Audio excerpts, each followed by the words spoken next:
Well, first off, good morning, and thank you for having me. I'd like to say two quick things. One, the presentation you're about to see is our post-Super Bowl presentation. We've only given it 2 times, so that you guys are our third one. This is my first time giving it, so a real honor to give it to you guys first and foremost. And then secondly... Can you hear? Would you like the mic? I like the mic. The mic? Yep. Use the mic. Thank you. Is that better? Oh. And you can run within 40 feet. 40 feet. I don't know if it's on for us, so. Thank you. Perfect. All right. It tested great, but then, you have to turn it back on. And that's a perfect segue into my second portion, as I like to introduce Jordan, my girlfriend, who says I don't speak loud enough as well, too. So the microphone would help at the house as well, too. So we have our presentation here, and Rosie did send over some questions, which I'll kind of hint on along the way there, too.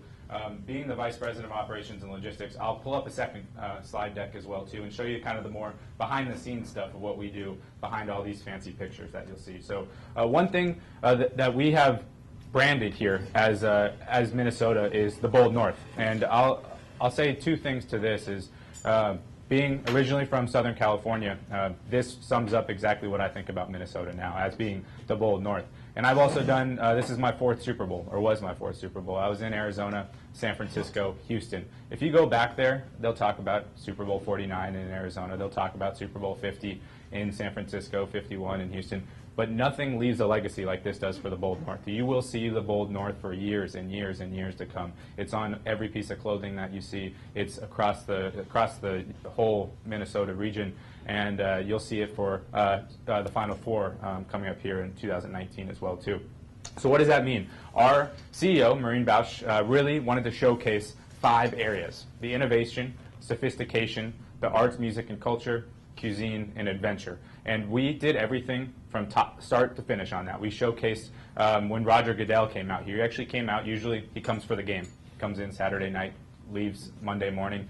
He came out here Tuesday, went snowmobiling out in the wilderness of Minnesota. That's the adventure portion of it. Cuisine, if you wanted to get a reservation at Spoon and Stable, you couldn't during that week. It was that busy in Minneapolis during that time. The arts and music, you'll see a piece from Jimmy Fallon here too that was at the Orpheum. We showcased the region there in downtown Hennepin as well too on that.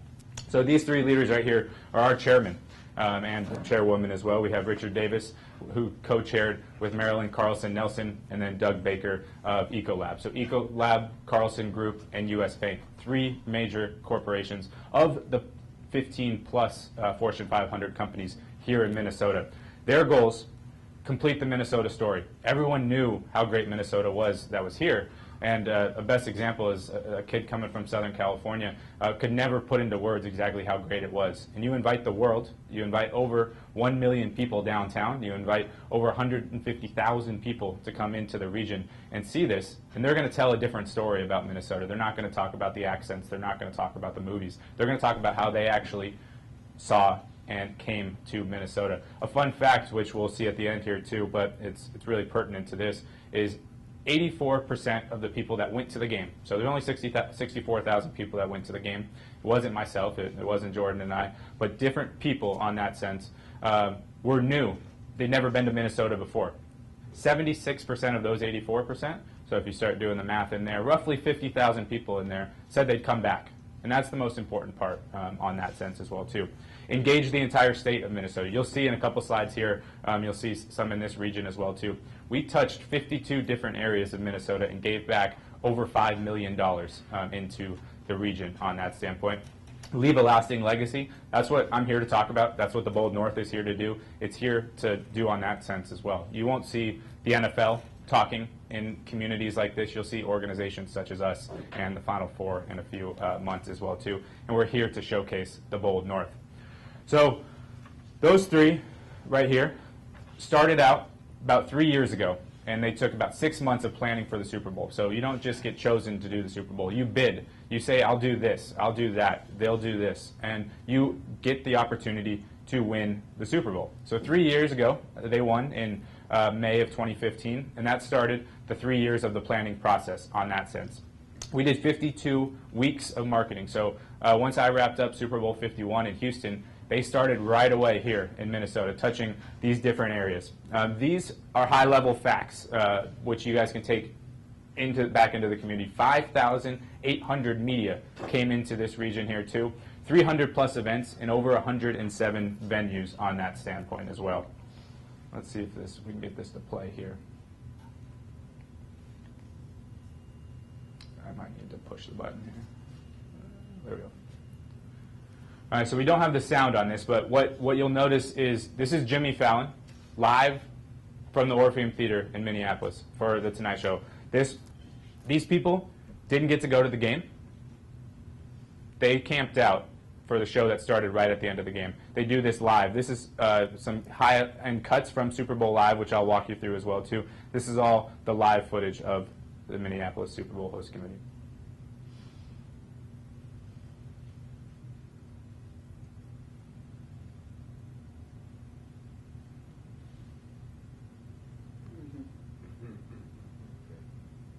They had a zip line across the Mississippi River. That's them celebrating 3 years ago.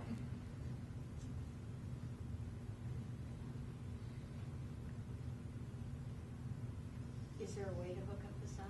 I don't think so, Okay. Unfortunately. We'll go for it. Just keep narrating. Yeah. They're all crazy, though, for being out in the snow. They are, and we went through a slight problem. Friday, January 26th, when we opened up, it was 42 degrees, and our ice was melting. And then Wednesday, we got down into -5, and a couple of our artists froze up on the stage.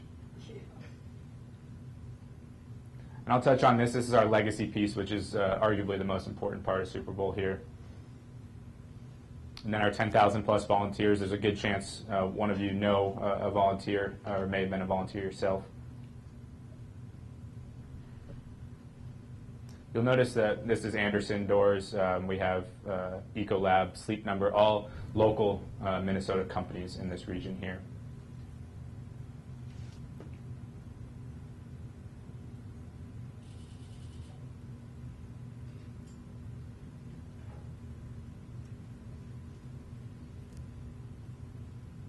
And he even wore the Bold North gloves on TV, which was big.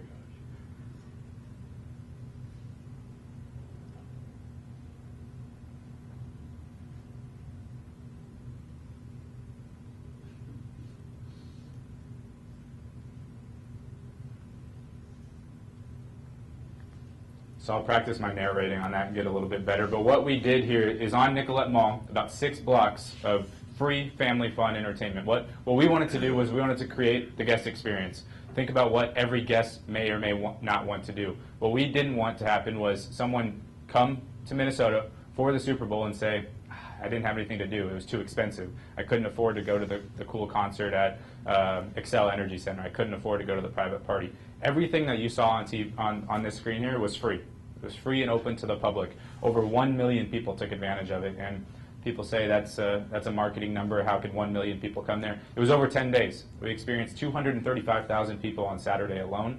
And the first weekend, Friday, Saturday, Sunday, the 26th, 27th, and 28th, we pushed to the Minnesota region. And then Tuesday, Wednesday after that is when the Eagles and Patriots fans came in there too, on that sense. The 52 weeks of marketing, what we tackled, like I said, we tackled the local region first. Then we went to the attractions and businesses and restaurants, and we said, look, you're going to have 150,000 Patriots and Eagles fans, now that we can say that, coming to the region. Take advantage of it. Really showcase what Minnesota, your business, your region has to offer on that standpoint. One of the questions, which I won't jump to right away, but is, will you ever see another Super Bowl again here in Minnesota? The answer is most likely not in a long time, and that's nothing against what we did here, but it's part of the overall traction of Super Bowl events. So take advantage of the showcase is what we used to say on that standpoint. And here's the 52 Weeks of Giving, our legacy program led by Dana Nelson. I always joked with her. She had the funnest job. She got to go around to 52 areas throughout Minnesota. You probably recognize a lot of the areas down here around your region as well too. But it's not Minneapolis. It's not St. Paul. It's the entire region. I remember the day that Dana went all the way up to International Falls, and they literally had people from Canada coming in here. Our regional message was the local region, but it also encompassed North Dakota. It encompassed Iowa. It encompassed Wisconsin, even though the Packers were there too. So it was a combination of all of this back into the region here too. How they did that, they created programs which will live on for a long time. The Super Snack Challenge, taking advantage of the culinary system and NEWMAN'S own around here. 100% of the profits go back into the community on that standpoint there too. They brought in 52 kids, let them create their own snack, and they got judged by judges such as Andrew Zimmerman, real culinary talents on that standpoint as well too. So you may be asking yourself, if it's free, how does it all get funded? We're privately funded. Not one tax dollar went into this. We didn't receive any tax breaks. Over $50 million in privately funded money.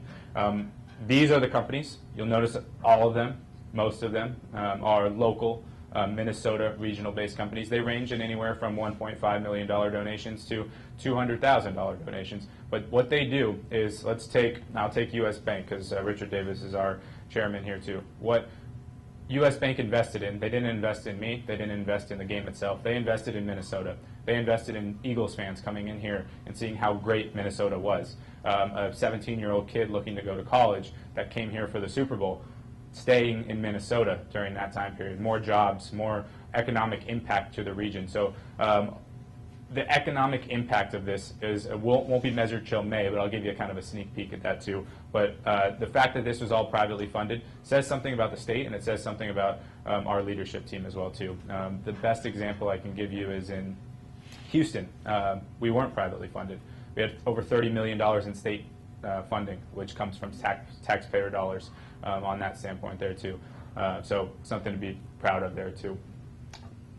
The first bullet point, partners in our community. They were dedicated to the overall aspect of this. What we did is we gave their organizations opportunities for leadership. Said, send your COO, send your interns to come volunteer for us. Made them a part of the Super Bowl experience at all times on that standpoint. They got to go to Super Bowl 50. They got to go to Super Bowl 51. We hosted them there on that standpoint. They got to go to the game on that, and they got to be a part of the advisory board. So I'm going to run over a few high-level pictures, and I was joking on the way down here. This is all the fun stuff. I'll get into the back-end security end in a second in a different deck, but that's a live shot on Super Bowl Live on Saturday afternoon. Over 235,000 people packed in there, and this was our concert stage taken from the front there too.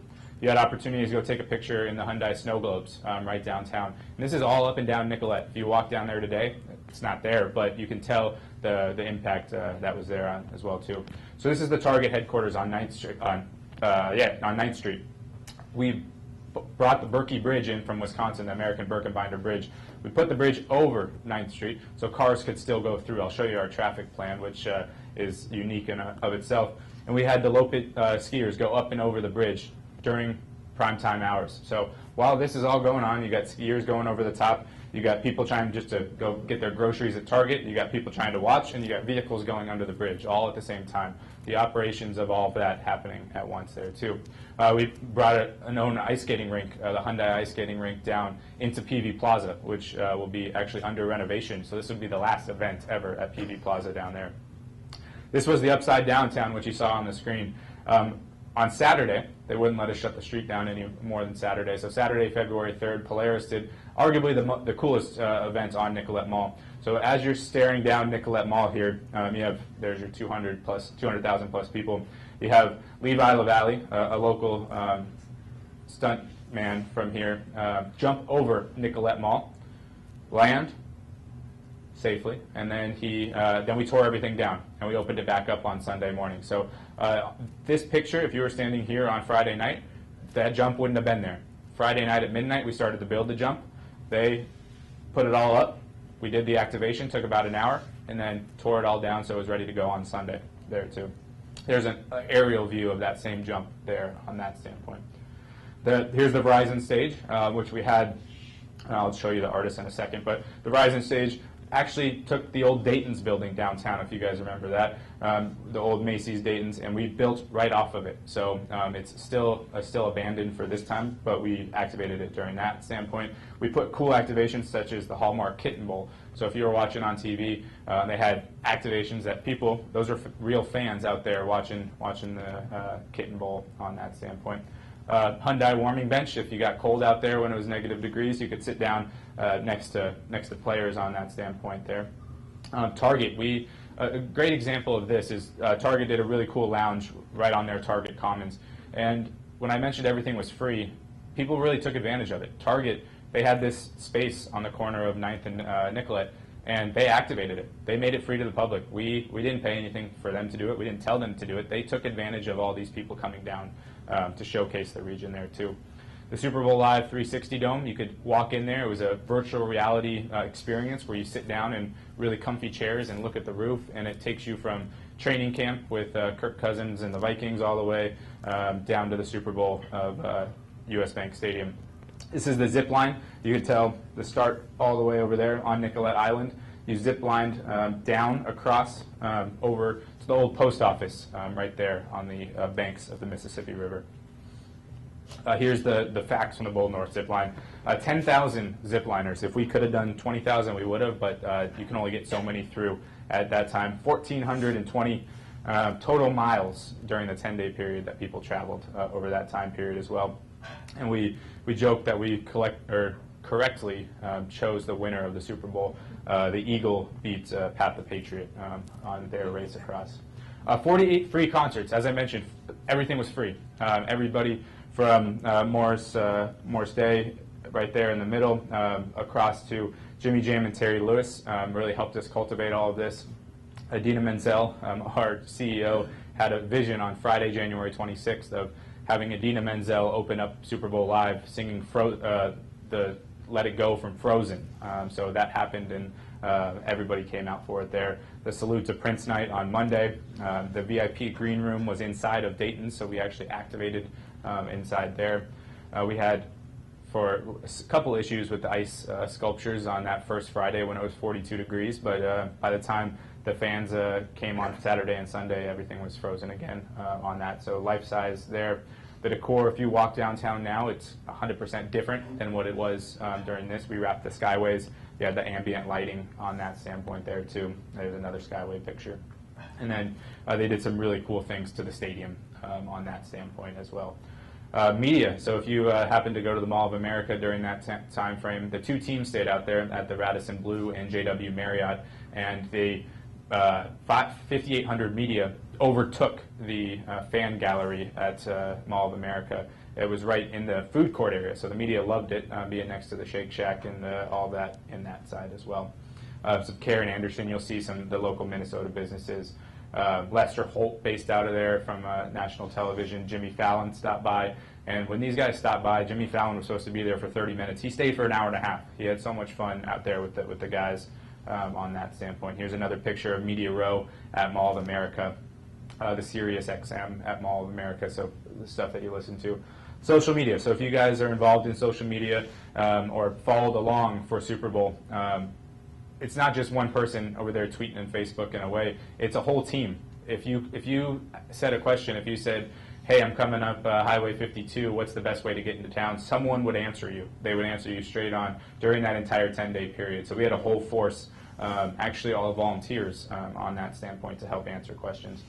St. Paul Winter Carnival came back into effect during that time period as well too.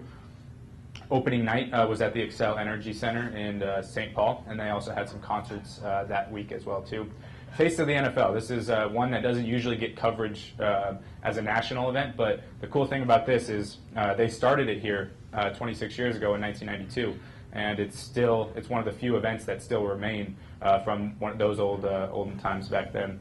The concerts, once again, these aren't the free ones that I was talking about, but you had Kevin Hart, you had Dave Matthews, Pink, J-Lo, etc. on that standpoint. And then Justin Timberlake and the halftime show where he lit the city purple on that standpoint. The celebrities around town, one thing you may not notice when I go over the airport information is it was the busiest time in MSP Airport's history, and I'll touch on that. But it was also the most celebrities that have ever come through the airports as well too. Over 1,600 private planes through FBOs, which are the fixed base operators around the area. And what we did is we gave them a beanie and hats every time they landed during that standpoint, and encouraged them to take pictures so their followers would understand and know where they were at on that standpoint. Business Connect was another fun program, just like the Legacy Fund, where you may notice all of these cool things. It takes time. It takes people to build. It takes resources. And rather than outsource to New York, LA, Chicago, we use local Minnesota businesses. So what we do is we have everybody join into, say, that book right there in the middle. Over 400 local businesses that applied to be part of the Business Connect program. If someone was really good at making maps, we use them to make maps. If they're really good at decor or labor, unions, they were all part of this. And what that allows us to do is use local talent and then also have them build on the success on that too. There's going to be more large-scale events here that we want them to utilize that on. The Bold North logo, other people took advantage of it too. So the North local market, a lot of the Super Bowl stuff is copyrighted, but they took advantage of it in other ways, shapes and forms during that standpoint. We also understand that, and this will kind of be a good segue into the security stuff, which I'll hit on in a second, but we understand that with large-scale events comes some negativity as well too. And it's there on a daily basis, but it gets more and more publicity during that time period. So what we did is we worked with the homelessness communities and coalitions from day one. We made sure that if they used some of the areas that we used for local day-to-day warming shelters, so say IDS Center in downtown, we understood we were displacing them, but we wanted to make sure they had other options. So we had local homeless shelters, local churches help with that as well too. And the human trafficking just spikes during large-scale events, and we tackled that to an extent that they're actually going to use our methods in Atlanta and Miami moving forward as well too. The hats and mittens that I talked about with the celebrities. And a cool thing as well too is we did a Pass Your Parka event, which grew and grew and grew, where all of this stuff is amazing to see, and then once it gets torn down, you ask where it all goes. And so we partnered with the Salvation Army, and they took everything from parkas to decor to pieces of stage equipment to reuse and reuse in the community on that standpoint as well too. And there's the sustainability effort. So everything we did, we partnered with the Salvation Army. People took, yes, the basketballs and stuff is cool, but people even love the trash cans that they took as well too. So all this stuff back into the community. In security, I'll actually switch gears here too, but I start with this picture because it's the National Guard on that standpoint. But we have one of the largest security efforts of any Super Bowl, and I can speak to the last 4 on that standpoint. And the reason behind that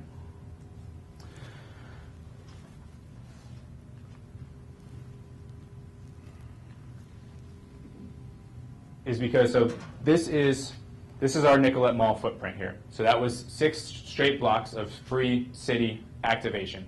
And you'll notice that when you go to a sporting event or a concert, you have to get your bags checked. They check your purses. They make you take off your jackets. At the airports, they make you take off your shoes. We can't do any of that here because there's buildings and buildings and skyways and vehicles going to and from during that standpoint. So what we did is we took a very unique approach to all of this. Rather than shut the city down and say you have to go through security checkpoints, you have to go through bag checks of all that, we created 3 levels of security. Our event performance area, which is your orange is the event. The performance is the actual stage area there too.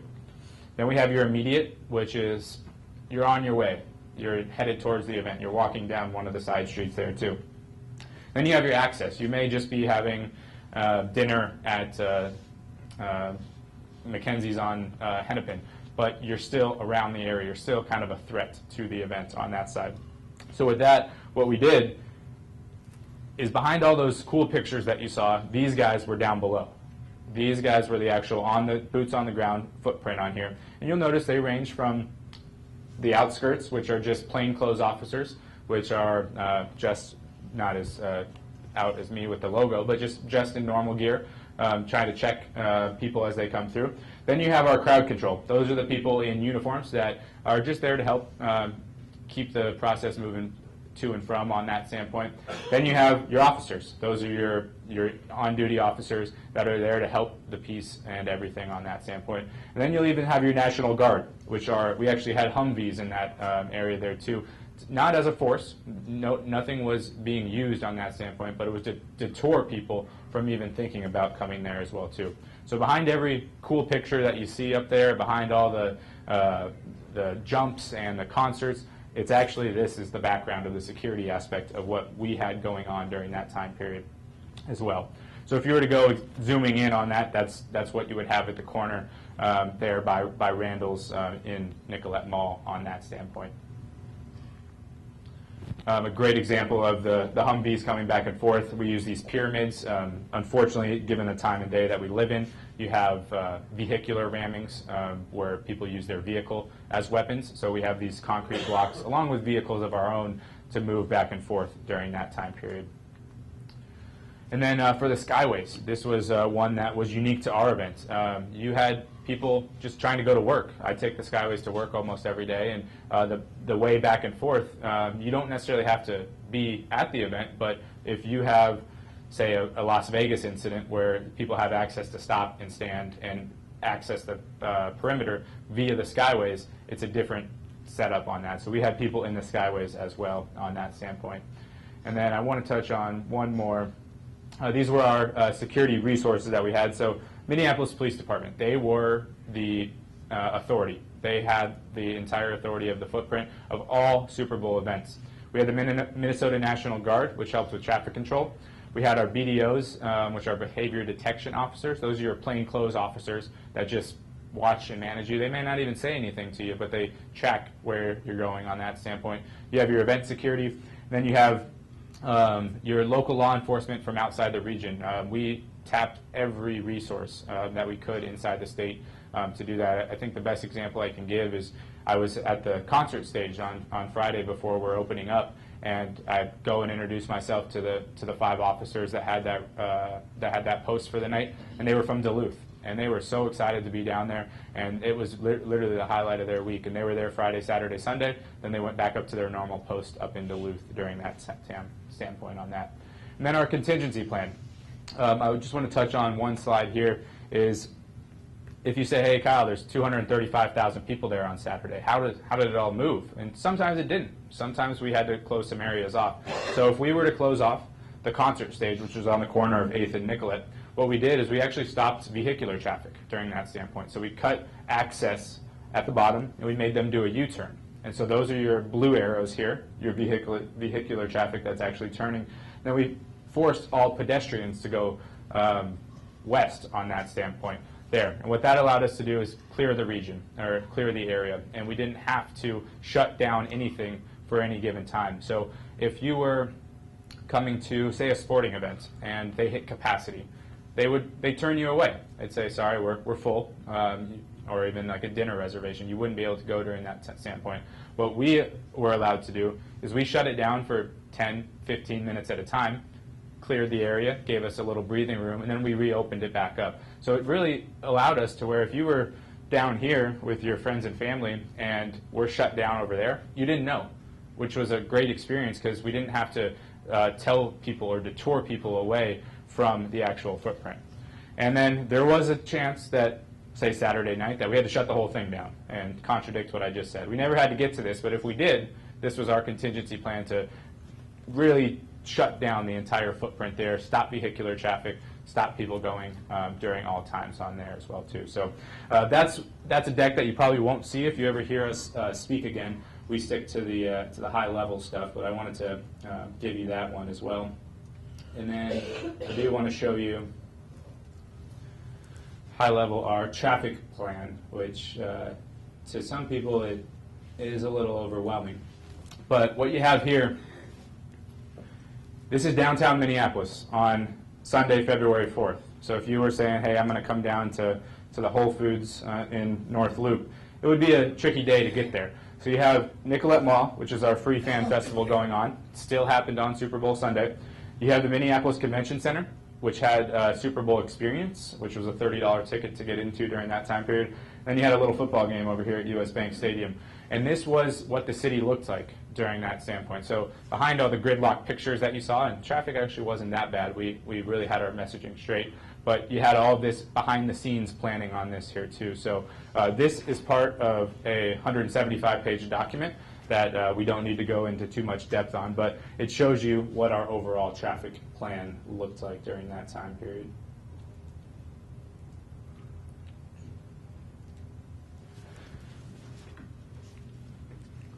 And with that, I'll touch on a few more things, and we'll open it up to a few questions. But one of the best features that Minneapolis and St. Paul have as a whole is their airport system, run by MAC and the MSP Airport. They just got awarded the best airport in the United States for the second year in a row, which is a huge nod to them. What they did is they were important in touching people from start to finish. When you come in as a Patriots fan, or let's say the Vikings make the Super Bowl next year in Atlanta, your experience starts when you leave the plane. Once you start, you go through the airport, you get in your taxi, you get in your rental car, you get in your Uber, you go from there. They also understood that Monday, February 5th, was their Super Bowl. They had 69,000 people leave on Monday during that time period. That's more than 150% more than they've ever done, which was during spring break of 2015 on that standpoint there too. So those are just departures, and then you have your obviously incoming arrivals during that standpoint. These are all the private jets that I talked about, all those celebrities, 1,600. And they have, as part of my parking plan in downtown and transportation plan, they have a parking plan on how to park all of these planes tail to tail on the runways there too, not to mention their beautifully run snow management plan at the airports as well. All the decor, if you actually had a chance to fly in and out of there, you'd get to see all the Super Bowl stuff. The Mall of America actually still has their Super Bowl decor still up during that standpoint.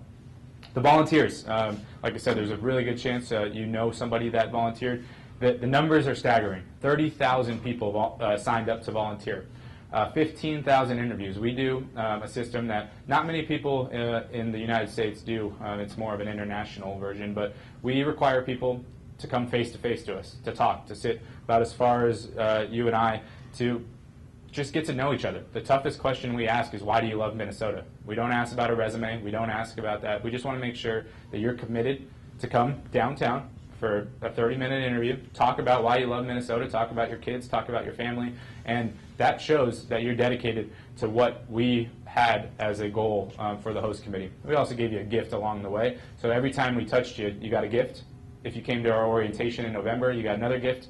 If you came to our training, you got another gift, and then you got a really, really cool uniform that only volunteers, you can't buy them in the stores, get on that standpoint. So doing that process, although tedious, it does help us get to our overall number. So for 30,000 people, we settled on 10,000. 10,000 volunteers. Usually, when you have a volunteer, say you have 1,000 volunteers in this city, and you might get 500. The attrition rates are usually around 40, 50% on that standpoint. We had all 10,000 show up. We had a 99% show rate during that time period from people as far out as the 52 different regions as you stated there. And the volunteers, this is a cool picture from the Xcel Energy Center, and what we had is we had 10,000 people to come on a Sunday afternoon after the Vikings played, and they won the game, but it was a 4 o'clock start. We were sitting in a conference room depending on whether to go after or during the Vikings game or go after or during church. So we chose the Vikings game, and we had 10,000 people invited. 12,000 people showed up. So we had some family members and people that snuck in on that standpoint. They showed up in droves wearing blue and their mitten hats on there as well. They even dressed up on Nicollet Mall on that standpoint there. So overall, the results, and this is the closest we have to our economic impact report now. I can touch on the Houston Economic Impact Report too. Over 1 million guests. That is a high-level number, but what that does, that includes all of us. That includes everybody that touched. That includes people driving up Highway 52 into the city to go to a show at the Orpheum. If you came during that 10-day period and drove through, took a picture, Snapchatted, did anything and everything on that, you were included in that number there too. $2 billion in media revenue. That is true hard numbers. What you'll notice is when the Vikings were hosting, who were they hosting in the playoffs? They beat, I'm blanking on the team, but when they had the Fox game and Joe Buck scanned over the Minneapolis skyline, when they talked about the great food in downtown, when you drove past the airport and you saw the billboards, that is earned media on that standpoint. Our risk management, community engagement, I think the most impressive one is the launch of the Bold North as a brand, and then the positive media coverage. I get asked what went wrong all the time. We had a couple behind-the-scenes things, but nothing ever went wrong to the general public, and that's a true testament to everybody involved. and Jimmy Fallon representing the Bold North there as the picture as happens. And then this is one that's hanging in our office right now, but I think it's safe to say we've solidified our brand as the Bold North there as well too. So with that, I hope that gave you a broad overview, and I'm more than happy to stay and answer any questions you guys may have. Take a breath. What was neat is that I'm a freelance journalist, so I had promotional ideas to get through to a newspaper. Newspapers and their lawyers were very concerned about the Super Bowl and the logo, and you don't ever touch that and all this problem. And so the one lawyer did say, well, Rosie will probably be okay with this idea. But anyways, I just stopped listening, and I contacted the host committee, and it was awesome. Right away they said, creative idea, go for it, you know. I mean, they were, you know, it was just great, and then everybody else just didn't mess with me. Okay. So. And I think the one thing to follow up that statement is you're right on. The Super Bowl 52 brand, if I was to repurpose this onto my favorite color shirt, I'd have to get it approved and all of that. But the Bold North brand, almost the state of Minnesota owns that, and it's awesome to see that anybody can use it and to go with Bold North. You have just the North brands. It's really creative, and our creative team did a great job on that. Who came up with that Bold North? Well, give credit to our CEO, Maureen Bausch, but she solidified it, and they worked with the companies such as Love Your Melon on that standpoint to really brand it, and they are thinking about really ways to captivate it in the future, because it's something that'll always be there, and I can say the Final Four will probably be the first team to take it over. The host committee, now, this is what you do for a living. This is your job, correct? That is. So I think. Are you like a 501c3, or are you, what kind of, is it a corporation? Is it, I mean, what kind of business is it? Yeah, it's a great question. And what you're hinting at is we're not the NFL. I'm not employed by the NFL, but we are a 501c3 and a 501c6 combo. And the difference this year is we are all privately funded, which is why we need to have the 501c6 as well, too. The 501c3 allows us to have the community grants that we give on that standpoint as well. We have a very unique job where we are not guaranteed to go to the next Super Bowl. And a lot of our people on our team here, we're a team of about 40 people, are locals. They're not ever going to leave Minnesota. Maureen and Dave, my bosses, are locals. They ran the Mall of America for 25 years, and they aren't people that they just pick out of regions on that standpoint. I've had the luxury and the ability to pick up and go the past couple of years. I suppose people had so many clothes on, you know, like parkas and things that deter shoplifting. But are there like a bunch of criminal organizations and prostitution organizations that follow these kind of events? There are, and I would say that the criminal and prostitution is there on a daily basis in any large major city. But what the Super Bowl allows us to do is tap into federal resources to track them months and months ahead of time. So there were stings and operations as early as July and October of this year, stopping those and tracking them. And that's really, we didn't want to, we had response plans, we had contingency plans, but we wanted to get out front of all of that there too. The parkas on downtown and just overall cover up in this day and age was a huge factor as well. The federal government did have task force involved in it, and they reached out to some of the local task force. So they had been monitoring stuff for months. I just want to say that your presentation was amazing, and I can see why you have your job. And so you'll stay here for a bit of time to wrap this all up, and then you'll be moving on. Yes, it's a great question for Jordan to answer over here. But Jordan, moving on. Yeah, we wrap up. Our organization folds as a whole entity starting on June 1, our fiscal year. I'll be around until May 1st, and we'll see where the next operation or job takes us.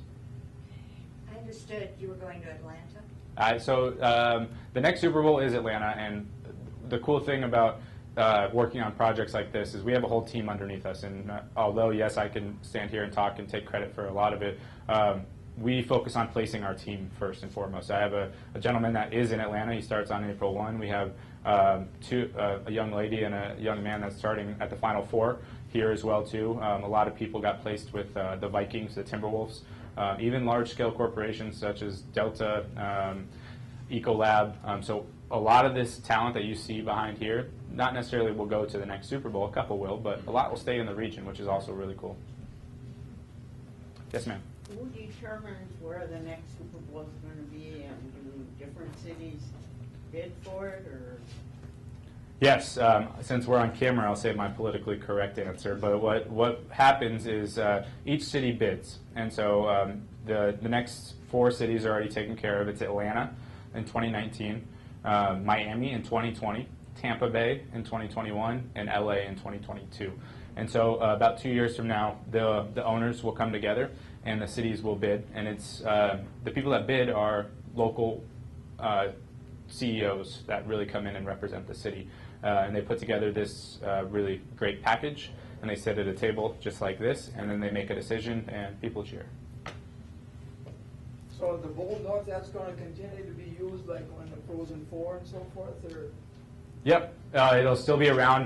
That is its own entity right now. They're looking on how to, not necessarily, yes, there's always a business model behind it, but it's something that really represents the region. And so I can truly say, compared to the other Super Bowls, that is something that will live on for a long, long time. Frozen 4, Final Four, even Holidazzle downtown, the Winter Carnival, all of that type of stuff. Can you stay around for a little bit? Of course, yes. Oh, I really appreciate it. Okay, so thank you very much, and we'll start our meeting, which we go off camera. Yes. Yep, we go off camera.